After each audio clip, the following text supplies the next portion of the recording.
The Amazon warehouse got hit. 911 calls capture cries for help. I need help! Help! And the chaos of a tornado. The building just fell out of nowhere. Causing part of the Edwardsville Amazon warehouse to collapse. The shelter area, the tornado hit, everything tore up. 6 workers lost their lives. But the devastation shows another picture to an engineer who claims he saw significant structural issues the night of the December 10th disaster. He lays out his observations and concerns in this 4-page memo obtained by News 4 Investigates. The man behind it all is Dan Bruno. He was called to the Edwardsville warehouse as a FEMA-trained structure specialist. He's also the fire marshal for the West County EMS and Fire Protection District and a licensed engineer. It moved very quickly and it was catastrophic. Amazon maintains the building was up to code, a statement reps made starting days after the storm. So we know that the building was constructed consistent with code. Dan Bruno's memo has a different take. The night of the storm, Bruno says he was asked to perform a structural assessment of the damage. He snapped these pictures that are now public records. In the memo, Bruno focuses on the steel support columns, saying some appear to have been lifted out of the floor, like a peg coming out of a hole. He goes on to explain, I could find no weld or bolted connection at the base of any column. Edwardsville follows the 2006 International Building Code. News 4 Investigates found it requires anchorage of columns to foundations. We call it a smoking gun piece of evidence. Attorney Jack Casciato represents the family of Austin McEwen, one of the 6 workers killed in the building. They're suing Amazon, the construction company and developer, for negligence. They just added 2 engineering companies and a design group to that suit. The proper inspection should have been taken. In Edwardsville, city inspectors check buildings before, during, and after construction. Those records are public. News 4 Investigates tried to find out what went on with the Amazon warehouse. The city hasn't released all of the records. News 4 started requesting those documents in January. In this request, we asked for all building permit applications.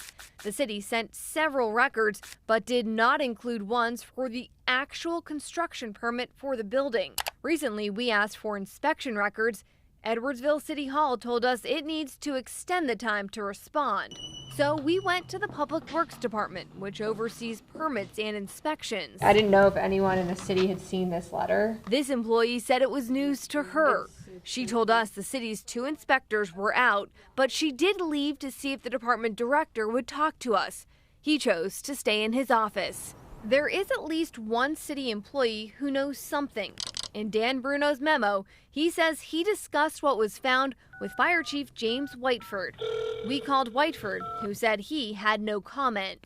Bruno claims he also went to a federal investigator with OSHA, who stated that what Bruno was telling him was consistent with information he had from other sources. News 4 Investigates asked Amazon how it knows the warehouse was up to code. The company wouldn't do an interview and sent a statement saying the investigation is ongoing, so it's premature and misleading to suggest there were any structural issues. It goes on explaining Amazon leased the warehouse after it was built in 2018, but it was in compliance with all applicable building codes as documented by the city. Those are the same records News 4 requested, but hasn't received. Tragic day. Questions around the warehouse design are growing, starting with Illinois Governor J.B. Pritzker, who earlier this year called for change. With all of the warehouses that are being built or have been built, should we be setting a state standard for that? A recent News 4 investigation found the warehouse was built using a type of construction called tilt-up, which has a history of catastrophic failure during powerful tornadoes. Ordinary buildings are not designed for tornadoes. If the goal is to protect life safety, then that's the most important thing would be to install a storm shelter. That has some lawmakers talking. Ensuring that you have some type of FEMA-rated structure inside the building to protect the employers is something that we really need to take a look at. Illinois State Rep. Jay Hoffman is a co-sponsor of a proposed bill to create the Warehouse Safety Standards Task Force, with the goal of changing policies. I think we need to look at one building code for these types of warehouses that are going to ensure the safety of the workers. We asked him about the memo and the claims in it. I've not seen that memo, but I'm sure it'll be part of the information that's going to be reviewed. A review he wants to see include what happened inside the warehouse before the tornado, when Amazon workers tried to take shelter, not realizing the danger headed their way. Would you personally want to be in a warehouse built like that if a tornado was hitting? Because of what happened and the devastating results, it makes people, I think twice about doing that. We know OSHA is investigating. That report is due in June. Amazon tells us there's currently a comprehensive forensic examination of the building that's being done. We asked for clarification on who's doing that and if the results will be made public. Amazon only told us it's being handled internally. Susan Elcori, News 4 investigates. All I know is that we were just trying to not die. Debris flies in cell phone video, capturing an EF3 tornado destroying the Edwardsville Amazon warehouse. The wind was blowing real hard, and then by the time I parked, that's when everything started.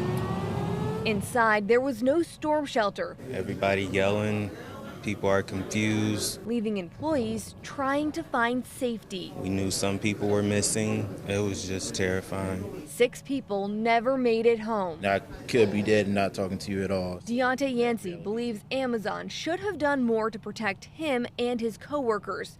Now he's taking the company to court. And that reality kicked in that my life is more important than a huge company, because clearly our lives weren't valued at all that night. Yancey is one of 4 employees suing Amazon for negligence. The lawsuit also names Contegra Construction, the developer, 2 engineering firms, and a design group. According to the suit, all knew the warehouse didn't have a basement shelter, or safe room, and failed to provide a warehouse that met international building codes. Recent reporting by News 4 Investigates exposed this memo by a first responder and engineer. He was called to the warehouse the night of the storm and claimed he saw several support columns that weren't anchored to the foundation, which is a building code violation. Amazon reps deny that. So we know that the building was constructed consistent with code. In Edwardsville, the city requires multiple inspections throughout construction. Ever since the storm, News 4 Investigates has been trying to get public records to see what was checked. After calls, emails, and trips into city offices, the city finally released 49 inspection reports. We went through each and learned every inspection at the Amazon warehouse shows approved. Nothing failed. The reports have limited information. Each is a page long, and inspectors checked a box for what they looked at. Those records are a stark contrast to other inspection reports News 4 Investigates found, like this one for the Edwardsville Township offices, where city inspectors noted code concerns and snapped multiple pictures. We asked the city why there aren't records of inspectors taking notes or pictures at the Amazon site. The city hasn't answered. Amazon rented the warehouse after it was built. In a statement to News 4, the company claims it's leading a comprehensive forensic examination into the warehouse and added it's premature and misleading to suggest there were any structural issues. I think we need to look at one building code for these types of warehouses. State Rep Jay Hoffman is one of several Illinois lawmakers now questioning warehouse safety. He's co-sponsoring a bill to create a task force to look at just that. I think it's important that we require that there be some type of a hazard shelter or safe area. The task force would have 3 years before its recommendations are due, meaning it could be years before anything changes. All right, so this is a thick steel door. Some people aren't waiting. We could stand 14 people in here. About half an hour outside Edwardsville, the parish trucking lot just installed this storm shelter. This was a very cheap option to put into a building. To save lives, it's definitely worth doing. Something Safety Director Doug Parrish says was because of the Edwardsville tornado. When it happens 40 miles up the road, you think, wow, this could be us, and what can we do to protect our people so it doesn't happen? So we don't want to lose anybody either. Their company isn't alone. We have seen a massive uptick in orders. Illinois-based Safe Sheds makes these standalone shelters. You can see the wheel hit the door here. It actually picked up a cab and a half pickup truck and bent it in half around the front corner of the shelter while the folks were in it. Michelle Barbie says in 3 months after the Edwardsville tornado, they had as much business as they'd typically see in a year. We have heard from a lot of large employers, small employers who are thinking maybe we need to take a look at this again. Weather patterns are shifting, things are getting worse. Recently, Barbie says they even got a call from Amazon. We got a solicitation to bid on a project for Amazon. They were looking for that particular facility at a large combined use shelter. Did Edwardsville ever come up in that conversation? Well, no, it didn't. We couldn't really go very far with them because they were looking for a shelter that could handle 50 to 150 people, and that isn't something that we could do, so we, politely declined.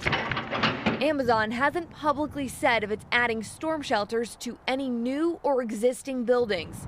Recently, OSHA investigators said Amazon didn't break federal workplace rules in its response to the tornado, but did send a letter recommending several safety changes and calling the storm a wake-up call. Amazon has said that they're doing more training and drills. None of it. Jada Williams still works for Amazon. Others claim they were fired after the tornado. Amazon, you have to do better. Still pushing for Amazon to make changes. This was preventable. And please don't let my fellow drivers die in vain. I did talk with an Amazon rep and asked them if the company is adding storm shelters to any buildings or warehouses. They wouldn't answer directly, but said, quote, Amazon is constantly looking to innovate and improve safety measures. This is something we're going to keep looking into and try to get answers. Susan L. Corey, News 4 Investigates. And that was our only child. So we have a huge loss in our lives. Alice and Randall McEwen hold on to pictures of their son, Austin. He was our world. The way they want to remember him. He just lit up the room when he walked in. Not by the devastation of December 10th, 2021. It ripped my heart out, basically. I mean, it was the worst day of my life. A day Austin went to work at an Edwardsville Amazon warehouse, not knowing he'd never make it home. We knew that the tornado had hit the building and that they couldn't get a hold of him. The warehouse didn't have a storm shelter. Austin was one of 6 employees who took cover in a bathroom when the walls collapsed on them. There's just no reason for it. They can't afford a shelter. This is what the warehouse looked like a day after the storm. Now, a year later, it's hard to tell what happened. The warehouse was rebuilt in the same spot. Plans that did not include adding a storm shelter. It's a slap in the face, it really is. Weeks after the storm, reporting by News 4 Investigates exposed how the warehouse was built using tilt-up construction, which has a history of catastrophic failures during powerful storms. In tilt-up, concrete walls rely on the roof to stand up. High winds travel up the walls and can rip the roof off, causing the walls to collapse. Amazon has seen that devastation before. In 2018, an EF1 tornado hit an Amazon warehouse in Baltimore. Part of the roof came off and the walls collapsed, killing 2 employees. There was no storm shelter. 3 years later, there was the Edwardsville tornado. The now rebuilt warehouse hasn't changed. It's still tilt-up construction. If another storm came through there like that, it wouldn't take nothing to have the same exact reaction. And not just to that building, almost every building out there is built the same way. Amazon reps defended the building days after the storm. So we know that the building was constructed consistent with code. While they haven't done another interview, in multiple statements, Amazon maintains the building was up to code and that they leased the warehouse after it was built. As families like the McEwens question why a storm shelter wasn't added in the rebuild, the answer comes down to the law. there's no federal, state, or local requirement for that added protection. At the end of the day, it's a choice between the building owner and Amazon. It's devastating. Illinois Governor J.B. Pritzker had a lot to say in the days after the storm. And I've spoken with the legislators that are here too about whether or not we need to change code based upon the climate change that we're seeing all around us. The statewide changes he called for haven't happened. Lawmakers considered a bill to start looking at that, but nothing came of it. The Amazon warehouse got hit. Here's what has happened in the past year. First, OSHA investigated and found Amazon didn't break any workplace rules, but federal investigators did send this letter telling Amazon to make safety changes. We are calling on Amazon to be an industry leader for workplace safety. 6 workers died in this event. It was a tragic event. So that by itself should be a wake-up call for employers. Second, Amazon tried to hire a chief meteorologist, a job that wasn't mentioned before the storm. News 4 Investigates exposed how there have been questions about the structural integrity of the warehouse. An engineer who was called in the night of December 10th claims he saw support columns that weren't properly anchored. Amazon said it's doing an internal investigation into that. When News 4 asked for the results, Amazon wouldn't answer. The tornado also sparked a congressional inquiry. Lawmakers say they're concerned Amazon is making employees work in dangerous conditions. Missouri Congresswoman Cori Bush is pushing for federal changes. Regardless of how these structures are built, that is oversight that we have to work on too. But can we also pass a law that says that if your employee says that, they would rather be home, they would rather leave the facility, they should be able to do that. Lastly, Amazon faces 5 separate lawsuits filed by surviving employees and families, including the McEwens, who lost their loved ones. Each suit claims Amazon didn't do enough to protect their employees. I mean, that would be justice for us if they could save other lives. I mean, we felt like our son shouldn't have lost his life. The warehouse is still under construction. When that's done, we're told Amazon plans to work out of there again. In terms of safety changes, Amazon says they're doing more emergency drills with managers. They're also working on emergency plans that are specific to each location, as opposed to what they had before, which was one plan for all of North America. While Amazon didn't comment on this story, they tell us a spokesperson will be doing interviews on Friday. We plan on being there and we'll let you know what they say. Susan Elcori, News 4 Investigates. We are at the 1-year mark since this tornado. Any message for the families who lost loved ones and survivors? We know that they're grieving. This is, a really somber anniversary event, and our team is grieving as well. We are here for them and for the community. This is a really tough day, a tough weekend, but we want to make sure that our team feels supported, that they have the resources that they need. We're ensuring we have grievance counselors at our sites, but we also want to make sure that we're paying the appropriate and respectful attention to those who lost their lives.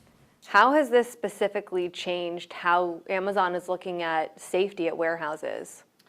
We're always looking at how we can improve safety across our network. This event led us to really focus in on emergency preparedness and emergency response, and to make some really, I think, important changes that have elevated our program. We hired a meteorologist. This meteorologist allows us not only to just monitor the weather, but to project weather. We saw that become really helpful in the hurricanes in Florida. We were able to predict 10 days out. We've done a lot of work to really increase the site-by-site level of our emergency response plans. And we did one final thing, which I think is important. OSHA set some guidelines related to emergency response and preparedness. FEMA set some guidelines that are a little bit more stringent, and we've opted to go the FEMA guideline route as well. You mentioned hiring a meteorologist. Is that a new role? It is a new role. We've had a global logistics team who's focused on weather and adverse events for years. Any global company, any logistics or airline would have that type of a team. The meteorologist was an important addition to that team, as I said, because it helps us project to actually forecast out and not just respond to. Are there any plans to put in a storm shelter at the warehouse? So I think it's important to remember that we're a tenant at the warehouse and that the landlord is required to restore the building to its pre-tornado condition, and that's what he's doing. That doesn't mean that we're not having conversations with them, but what we're focused on right now are the things we have control over. What would it take to start looking at storm shelters in these warehouses, which we know can't withstand these powerful storms? So I would tell you that our network is more than 800 facilities just in North America alone. Something like that is a massive undertaking, and it's going to take time for us to research, to talk with experts and structural engineers, and really determine what is the most effective to ensuring the safety of our employees. Those conversations are ongoing. There had been an engineer who had come out to the tornado site the night that it had happened. He wrote a memo questioning the structural integrity of the building and saying that he saw columns that weren't properly anchored. Has Amazon seen any evidence of that? You know, we had our own investigation that's still very much a topic of discussion internally, so it really wouldn't be appropriate for me to get into the details of it. But I can say again that the building was built to code and it was fully inspected. Any plans to make the results of that investigation public once it's completed? It's probably a document that we would use to help bolster our own training, but we are working with members of Congress who, as you know, have requested a lot of documentation, and we're providing them all the necessary documentation. If a tornado were hitting this warehouse right now, would you want to be in here or would you want to be in a storm shelter? I feel really confident that I know where to go, and it's going to be the safest place in this building. We do want to stress right now, no one is in the warehouse. It is still under construction. The building inspections we're looking at check that work, and if something is found, that has to be corrected. The walls are up and roof on. From outside the Edwardsville Amazon warehouse, you can't see the support columns inside that are bringing up safety questions, as building inspectors claim some of the columns helping hold up the warehouse were not installed properly and needed to be fixed. The warehouse transformed since last December when it was hit by an EF3 tornado, packing winds up to 155 miles an hour. There was no storm shelter. Dozens of Amazon employees took cover as walls collapsed around them. 6 people lost their lives, including Alice McEwen's only child, Austin. It just breaks my heart to drive by it and see that they rebuilt right on the same spot where, you know, 6 people lost their life, and everything's just moving on like nothing even happened. Almost half the warehouse had to be rebuilt. I think it's important to remember that we're a tenant at the warehouse and that the landlord is required to restore the building to its pre-tornado condition, and that's what he's doing. News 4 Investigates checked inspection reports that show so far construction meets code. But this report notes nearly a dozen structural columns had either loose or missing anchor bolts. Those columns help hold the building up, and building code in Edwardsville requires anchorage of columns to foundation. Within a month, inspectors noted the columns were repaired. But it's not the first time support columns at the warehouse were questioned. Reporting by News 4 Investigates exposed how an engineer who was called in the night of the storm claims he saw support columns that were not properly anchored. Has Amazon seen any evidence of that? You know, we had our own investigation that's still very much a topic of discussion internally, so it really wouldn't be appropriate for me to get into the details of it. But I can say again that the building was built to code and it was fully inspected. Amazon won't say if that investigation will be made public. But it is clear inspection records at the warehouse changed since the tornado. When the warehouse was originally built in 2017, the reports looked like this, a page long, and inspectors checked a box for what they looked at.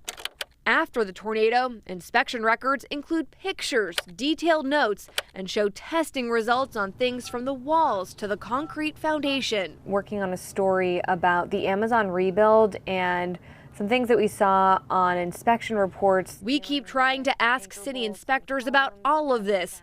They won't talk to us.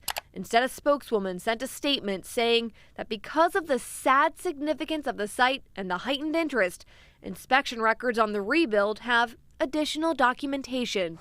We have a huge loss in our lives. Meanwhile, families who lost their loved ones keep calling for safety changes. It's so hard to remember everything we went through on that day. No one should ever have to go through. The warehouse will have to pass a final inspection before anyone can move in. Amazon reps sent us a statement saying they'll only go back in the warehouse if they have full confidence in its structural integrity. Susan El Khoury, News 4 investigates.